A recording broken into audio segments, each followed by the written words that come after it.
कृष्ण जन्माष्टमी की बहुत बहुत शुभकामनाएं। इस बार भगवान श्री कृष्ण के जन्मोत्सव को लेकर तिथि में, तारीख में थोड़ा सा मन डगमग डगमग डोल रहा है कि 6 तारीख की जन्माष्टमी मनाएं या 7 तारीख की जन्माष्टमी मनाएं।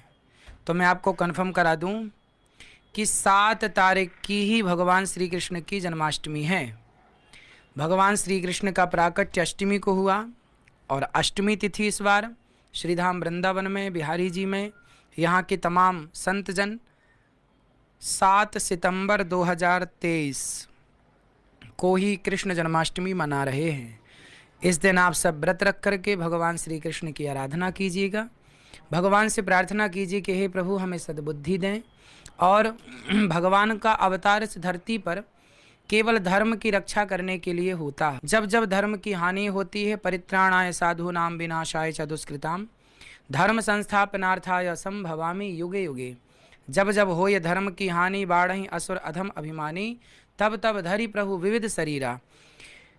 भगवान इस धरती पर यदि ना आते तो फिर हमें कौन ये मैसेज देता, ये संदेश देता कि गाय सर्वश्रेष्ठ है। यदि भगवान श्री कृष्ण धरती पर ना आते तो हमें कौन बताता कि भगवत गीता कैसी होती है। हम सबको भगवत गीता देने के लिए, हम सबको कर्म का पाठ पढ़ाने के लिए भगवान श्री कृष्ण का अवतार इस धरती पर हुआ है। आप सब 7 तारीख की कृष्ण जन्माष्टमी मनाएं और सभी लोग भगवान का खूब भर भर के गुणगान गाएं, व्रत रखें, उपवास रखें। व्रत का मतलब है प्रतिज्ञा। एक प्रतिज्ञा लीजिए इस जन्माष्टमी से कि आप रोज गीता का एक श्लोक याद करेंगे, आप रोज एक श्लोक का पाठ करेंगे, आप रोज एक श्लोक का गायन करेंगे, आप रोज एक श्लोक के अर्थ को समझेंगे और उस अर्थ को समझकर उस अर्थ के अनुसार जीवन को जीना सीखेंगे। भगवद गीता कहती है कर्मण्येवाधिकारस्ते मा फलेषु कदाचन सर्वधर्मान् परित्यज्य मामेकं शरणं व्रज अहं त्वा सर्व पापेभ्यो मोक्षयिष्यामि मा शुचः। भगवान श्री कृष्ण कहते हैं कि तू कर्म करता हुआ जब मेरी ओर बढ़ेगा, तो जब मेरी शरण में आएगा तो मैं सारे अपराध क्षमा करके तुझे मोक्ष का अधिकारी बना दूंगा।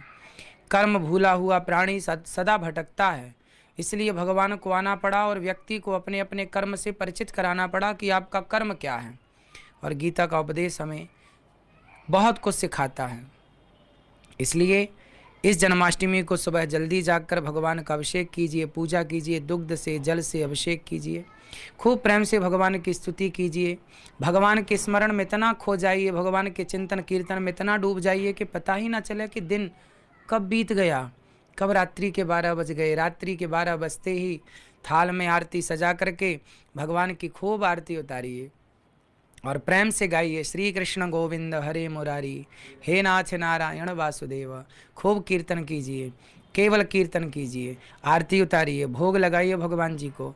हो सके तो 56 भोग लगाइए, हो सके तो खूब श्रृंगार कीजिए भगवान जी का, वंदनवार लगाइए, घर में चौक पूरिए, कलश चारों दिशाओं में स्थापित कीजिए और भगवान के आगमन की तैयारियां कीजिए। आज जगत के पालनहार हम जैसे पापियों को कृतार्थ करने के लिए इस धरती पर कृष्ण बनकर आए हैं। यदि ना आते भगवान तो हम पापियों को कौन बताता कि सही मार्ग क्या है, किस मार्ग पर चलना है। धन्य है भगवान और धन्य है वो भगवान के भक्त